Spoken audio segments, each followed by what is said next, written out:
In 2010, I was a member of a group run by the Canadian Institute for Advanced Research, CFAR, called Early Brain and Behavioral Development, or EBBD. One of the founding members of CFAR and a leader of this group was a man named Fraser Mustard. Fraser was a visionary, an MD, who cared deeply about children here in Canada and all over the world. And he had made it his life's work to try to think about how to improve conditions for young children up to the ages of 5 and their mothers. He viewed this population as a key to the success and the future of our world and our planet. And he thought hard and deeply about how their lives could be improved, both here in Canada and around the world. At some point between 2010 and 2011, Fraser found out that he was dying, and he assembled a group of people to meet with him in his home in the Annex in Toronto. And somehow I found myself counted among them. We met with Fraser every week to talk about his view of children.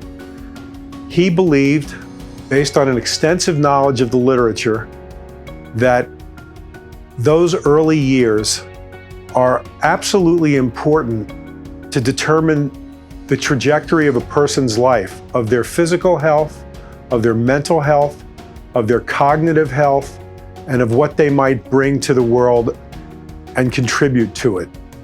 There were many people who participated in this effort and who helped us understand what kinds of resources were available to help children and to help mothers, pregnant mothers and mothers who were taking care of their children in the early years. We looked at systems in Cuba, we looked at systems in South America, and we looked at systems in Africa and in Asia. As it became clear that Fraser's life was ending, I offered to put together a course that we would teach undergraduates at the University of Toronto. That course eventually became the one that you'll be hearing about in this video. When I became chair at the same time, Leanne Souza happened to show up in my office with interests that overlapped this course. And I thought she had some great ideas, and it would be nice if she would take over teaching this course. Leanne took over the course and has transformed it and turned it into something that I could never have imagined. It's a capstone course, and she'll be saying more about what that means. In the biology program at UTM, we take pride in teaching our students strong analytical skills. Challenging our fourth-year students to demonstrate these skills in an applied manner is both appropriate and necessary. In fact, many of the postgraduate goals of our students do not include traditional pathways of graduate school or professional school, yet the skills they have acquired will serve them well as highly effective contributors to the workforce. Service learning and experiential learning becomes critical. We put our teaching and our students to the test in the first ever Capstone Symposium course. All our groups have moved on to partnership projects that will unfold in the coming months. The Arbor Den Symposium is named after the U of T motto, which inspires our deeply rooted in learning approach through a capstone that relies on prior learning and competencies in biology, which culminate in this public health course, and the traditions depicted in the motto of the branching oak tree that signifies service learning of our students to address global challenges as they themselves branch out into the world.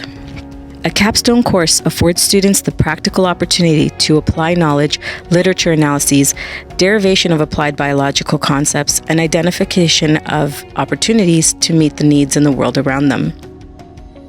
Our students examine the literature to identify a problem and a call to action following the public health practice of knowledge translation. They derive solutions to a problem in the form of novel research, products, or services.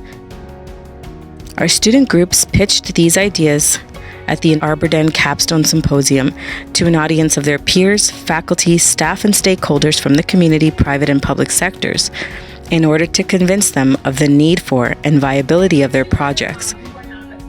Our biology students, faculty, and staff have a lot to be proud of and much to look forward to.